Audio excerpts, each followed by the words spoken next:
ఆ సాయంకాలమందు ఆ ఇద్దరు దేవదూతలు సొదొమ చేరునప్పటికి లోతు సొదొమ గవిని యొద్ద కూర్చుండియుండెను. లోతు వారిని చూచి వారిని ఎదుర్కొనుటకు లేచి సాష్టాంగ నమస్కారము చేసి, నా ప్రభువులారా, దయచేసి మీ దాసుని ఇంటికి వచ్చి రాత్రి వెళ్ళబుచ్చి కాళ్ళు కడుగుకొనుడి, మీరు పెందలకడ లేచి మీ త్రోవను వెళ్ళవచ్చునెను. అందుకు వారు, అలాగు కాదు, నడివీధిలో రాత్రి వెళ్ళబుచ్చెదమని చెప్పిరి. అయినను అతడు మిక్కిలి బలవంతము చేసినప్పుడు వారు అతని తట్టు తిరిగి అతని ఇంట ప్రవేశించిరి. అతడు వారికి విందు చేసి పొంగని రొట్టెలు కాల్చగా వారు భోజనము చేసిరి. వారు పండుకొనక ముందు ఆ పట్టణస్థులు, అనగా సొదొమ మనుష్యులు, బాలురును వృద్ధులను ప్రజలందరూ నలుదిక్కుల నుండి కూడి వచ్చి ఆ ఇల్లు చుట్టవేసి లోతును పిలిచి, ఈ రాత్రి నీ యొద్దకు వచ్చిన మనుష్యులు ఎక్కడా? మేము వారిని కూడినట్లు మా యొద్దకు వారిని వెలుపలికి తీసుకొని రమ్మని అతనితో చెప్పగా, లోతు వెలుపల ద్వారమునొద్దనున్న వారి దగ్గరకు వెళ్ళి తన వెనుక తలుపు వేసి, అన్నలారా, ఇంత పాతకము కట్టుకొనకుడి. ఇదిగో, పురుషుని కూడని ఇద్దరు కుమార్తెలు నాకున్నారు. సెలవైతే వారిని మీ యొద్దకు వెలుపలికి తీసుకొని వచ్చెదను. వారిని మీ మనస్సు వచ్చినట్లు చేయుడి. ఈ మనుష్యులు నా ఇంటి నీడకు వచ్చియున్నారు కనుక వారిని మీరేమీ చేయకూడదని చెప్పినప్పుడు వారు, నీవు అవతలికి పొమ్మనిరి.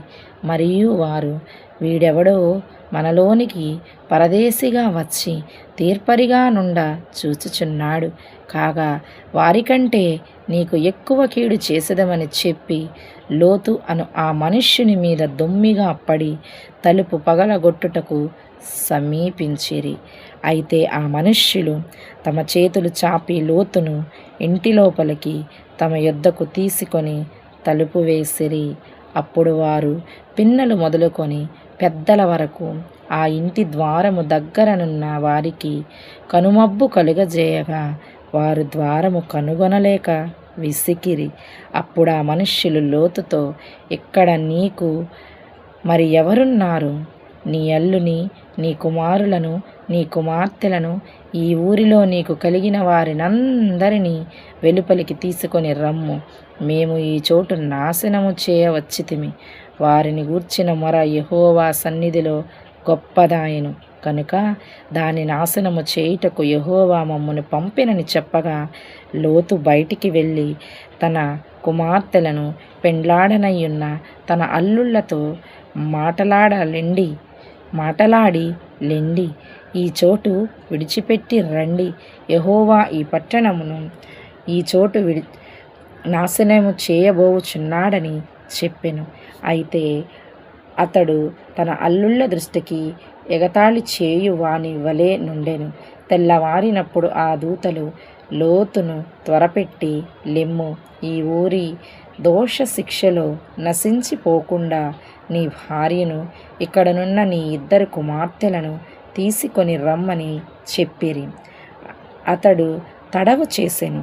అప్పుడు అతని మీద యెహోవా కనికరపడుట వలన ఆ మనుష్యులు అతని చేతిని, అతని భార్య చేతిని, అతని ఇద్దరు కుమార్తెల చేతులను పట్టుకొని వెలుపలికి తీసుకొని వచ్చి ఆ ఊరి బయట ఉంచిరి.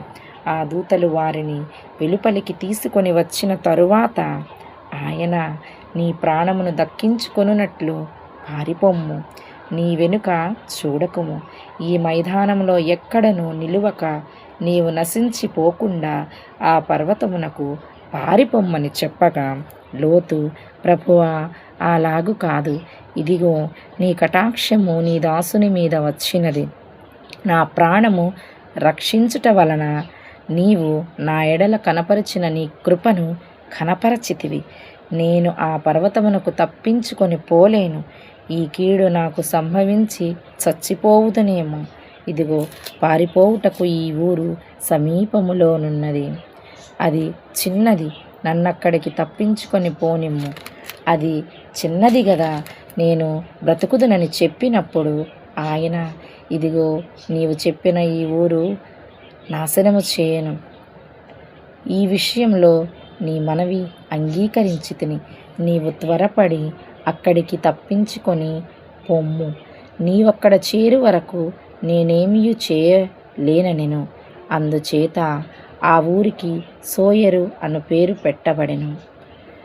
లోతు సోయరుకు వచ్చినప్పుడు ఆ దేశమున సూర్యుడు ఉదయించెను. అప్పుడు యెహోవా సొదొమ మీదను గొమొర్రా మీదను యెహోవా యొద్ద నుండి గంధకమును అగ్నిని ఆకాశము నుండి కురిపించి ఆ పట్టణములను ఆ మైదానమంతటిని ఆ పట్టణములో నివసించిన వారినందరినీ నేల మొలకలను నాశనము చేసెను. అయితే లోతు భార్య అతని వెనుక నుండి తిరిగి చూచి ఉప్పు స్తంభమాయెను. తెల్లవారినప్పుడు అబ్రాహాము లేచి తాను యెహోవా సన్నిధిని నిలిచిన చోటికి వచ్చి సొదొమ గొమొర్రాల తట్టును ఆ మైదానపు ప్రదేశము యావత్తును చూడగా అదిగో ఆ ప్రదేశపు పొగ ఆవము పొగవలే లేచుచుండెను. దేవుడు ఆ మైదానపు పట్టణములను పాడు చేసినప్పుడు దేవుడు అబ్రాహామును జ్ఞాపకము చేసుకొని లోతు కాపురమున్న పట్టణములను నాశనము చేసినప్పుడు ఆ నాశనము మధ్యన లోతు నశించకుండా అతని తప్పించెను. లోతు సోయరులో నివసించుటకు భయపడి తన 2 కుమార్తెలతో కూడా సోయరు నుండి పోయి ఆ పర్వతమందు నివసించెను. అతడును అతని 2 కుమార్తెలను ఒక గుహలో నివసించిరి. అట్లుండగా తన చెల్లెలితో, మన తండ్రి ముసలివాడు, సర్వలోక మర్యాద చొప్పున మనతో పోవుటకు లోకములో ఏ పురుషుడునూ లేడు. మన తండ్రికి ద్రాక్ష రసము త్రాగించి అతనితో శయనించి మన తండ్రి వలన సంతానము కలుగజేసి కొందము రమ్మని చెప్పెను.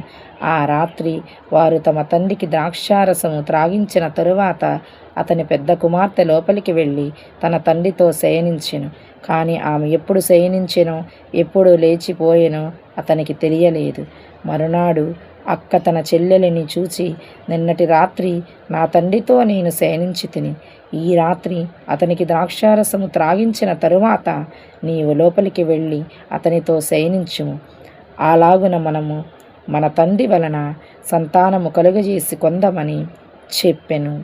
ఆ రాత్రియు వారు తమ తండ్రికి ద్రాక్షారసము త్రాగించిరి.